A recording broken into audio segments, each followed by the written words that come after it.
Première approche en termes d'optimisation du netlinking, et avant d'aller chercher des liens à l'extérieur auprès de sites partenaires, il y a une première optimisation à réaliser au niveau de son maillage interne. Donc le maillage interne va concerner la mise en place de liens pour permettre la navigation entre les différentes pages du site, étant entendu qu'une page ne doit pas se retrouver isolée en termes de liens et doit avoir au sein même de la structure du site internet tout un ensemble de liens qui pointent depuis d'autres pages afin de permettre aux internautes de découvrir cette page rapidement, mais aussi aux moteurs de recherche de pouvoir l'identifier plus simplement. En termes de premiers critères d'optimisation sur le maillage interne, on recommande de ne pas dépasser plus de 100 liens par page, sachant que ces liens, on parle de liens qui vont se trouver dans le cœur éditorial, afin de ne pas trop diluer la popularité. La popularité peut s'assimiler à un seau qui est rempli d'eau. À chaque fois que vous ajoutez un lien, vous faites un trou dans le seau et ça va donc créer une dilution, une diffusion de la popularité. Donc plus vous aurez de liens sur une page, plus vous allez diluer son pouvoir et sa capacité à diffuser de la popularité sur les autres pages internes du site internet. C'est pour ça qu'on recommande de ne pas tomber dans un excès et de bourrer ces pages de liens internes parce que ça aura un effet contraire par rapport à celui recherché.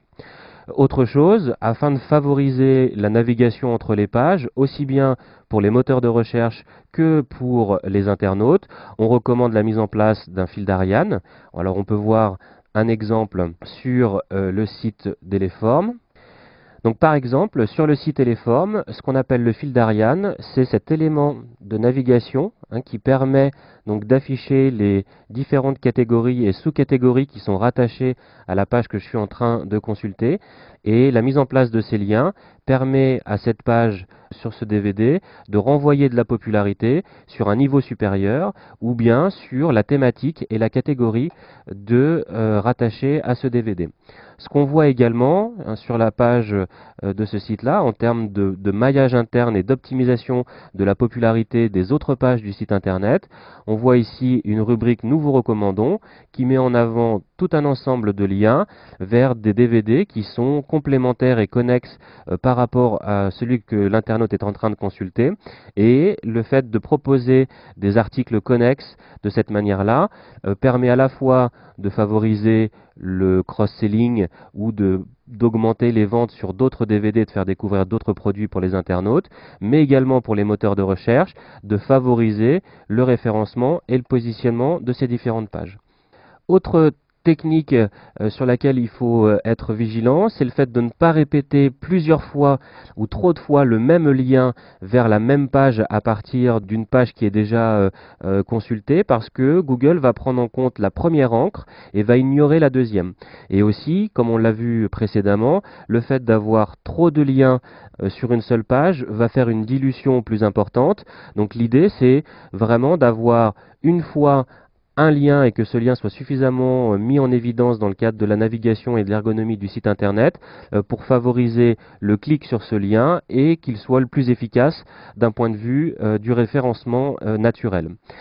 Autre technique, cette fois, alors toujours dans le cadre du maillage interne, c'est-à-dire vraiment le maillage à réaliser sur vos pages, c'est le fait de rajouter des liens vers des sites externes qui sont donc eux-mêmes populaires sur la thématique sur laquelle vous souhaitez vous référencer. Cela peut permettre de renvoyer et négocier aussi des échanges de liens avec des sites partenaires et également de renforcer votre positionnement sur une thématique très concurrentielle en indiquant à Google que finalement à la fois les liens entrant sur cette page concernent une thématique précise et que les liens sortants sont également cohérents par rapport à cette même thématique visée. Alors là aussi, bien entendu, il ne faut pas tomber dans l'excès puisque à chaque fois que vous allez faire un lien externe, vous allez favoriser le référencement de ce site que vous indiquez. Donc c'est un vrai cadeau que vous faites au webmaster de ce site internet, mais ça peut être un vrai élément d'optimisation supplémentaire. Et vous pouvez rajouter un lien ou deux, vraiment ne pas tomber dans les excès, vers des sites externes et qui seront eux-mêmes très populaires sur la thématique visée.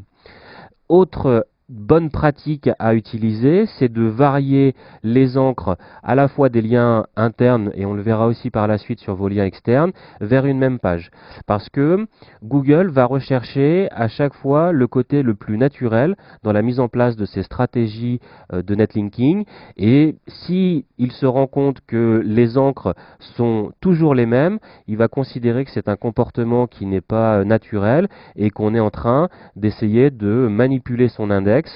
et de manipuler les positionnements. Donc par rapport aux recherches de mots-clés que vous avez réalisées précédemment sur une même thématique, eh bien dans le cadre de vos échanges de liens ou de la mise en place de liens dans le cadre de votre maillage interne, eh bien il est important d'utiliser tout un ensemble de synonymes et de mots-clés différents pour favoriser le positionnement sur des mots-clés différents et ne pas tomber dans les travers de la suroptimisation, c'est-à-dire le désir de trop bien faire l'optimisation de son maillage interne et que finalement se retrouver systématiquement avec des encres qui vont être similaires. Enfin, toujours, si vous avez mis en place des redirections sur votre site internet, vérifiez bien que les liens que vous avez mis et les pages renvoient les bonnes en-têtes et de vérifier les redirections. Une nouvelle fois, c'est bien toujours la redirection 301 qui est à privilégier.